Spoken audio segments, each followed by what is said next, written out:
Já estamos de volta com Conversa Pública, conversando com a jornalista Ana Cláudia Luz. Claudinha, você trabalhou diretamente com pessoas ligadas ao tráfico humano. Na sua opinião, o que precisa ser feito para que o tráfico humano acabe de uma vez por todas? Eu acho que existem várias iniciativas e o Estado tem um papel, acredito que fundamental nisso, porque a primeira iniciativa seria a prevenção, né? E a prevenção ela acontece no ambiente de educação, na esfera da educação. Falar sobre isso, colocar isso dentro dos currículos, né? Distribuir cartilhas de informação sobre como os traficantes fazem a abordagem. A outra questão é a esfera econômica, né? Que as meninas não têm acesso à educação, não têm acesso ao mercado de trabalho e acabam aceitando qualquer convite de facilidade, né, para melhorar de vida, para ajudar a família e outras coisas.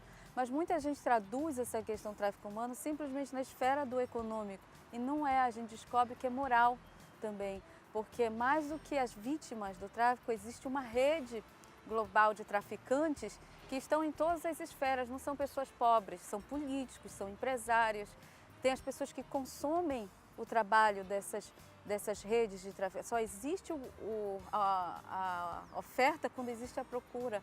Então, alguns países da Europa já evoluíram bastante nesse sentido de criminalizar não a prostituta, não a vítima que é prostituída, mas a pessoa que consome esse tipo de serviço. Ele é o criminoso, ele que faz permanecer, mantém o ciclo, né? Então, tem muitas iniciativas do que se fazer, mas dentro de uma trajetória já concluída, onde a menina já foi prostituída ou a criança já teve os seus órgãos, já foi mutilada, já teve órgãos retirados, o que fazer? Aí são outros debates e outras coisas que vai muito para a saúde pública, redes de acolhimento, né? A interseção entre a vítima e a família, essa intermediação, né? Então, é um tema extremamente extenso.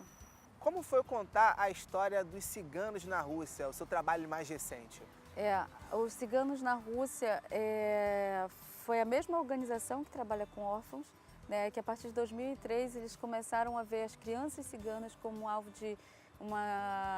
em situação de vulnerabilidade, porque eles descobriram que elas não podem ir à escola, porque os pais não têm documentos.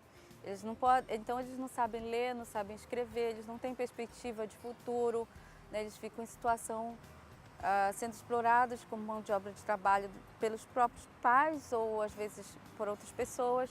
Eles ficam em situação vulnerável mesmo. E aí ela foi querer ajudar as crianças, ela entendeu que para ajudar as crianças ela tinha que entender a realidade dos pais.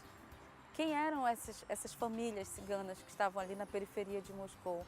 Então ela trabalha com duas comunidades, uma de 20 famílias, outra de 30 famílias, diz que depende da época, porque eles migram muito.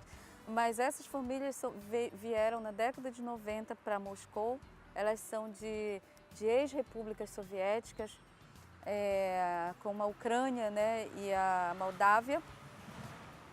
E lá em Moscou elas acharam que o desenvolvimento econômico que a Rússia demonstrou nos primeiros anos, né, da abertura, quer dizer, numa segunda fase da abertura, depois dos anos 2000, eles achavam que eles iriam conseguir mais recursos para ajudar suas famílias.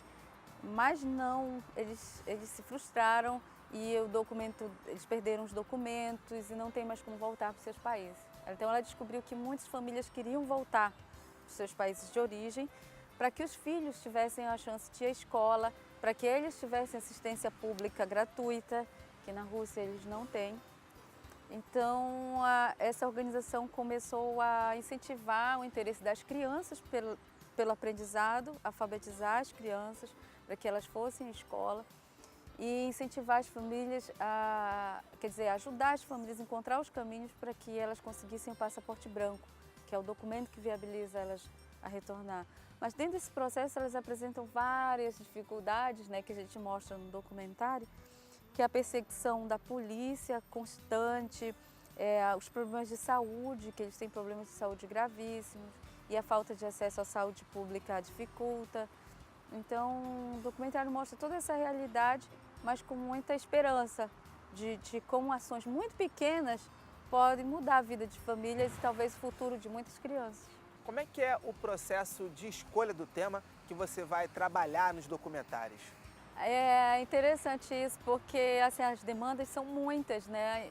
A gente vive num mundo onde realmente as coisas estão acontecendo o tempo inteiro e com essa sociedade de informação que a gente tem acesso a muita coisa, mas geralmente chegam até mim as demandas, eu não procuro. Né?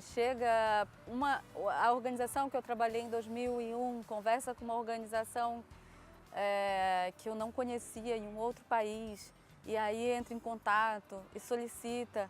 Então, de acordo com o perfil da organização e da demanda que eu procuro estudar antes de aceitar, e eu aceito, né? Assim, se eu acredito naquela causa, e é algo que também vem batendo na minha porta já há algum tempo, por exemplo, a questão dos órfãos na Rússia, eu me interessei muito antes da organização chegar e solicitar, então acaba sendo uma sincronicidade, uma coincidência que eu creio divina, entendeu? De demanda que chega na hora certa e as coisas acontecem.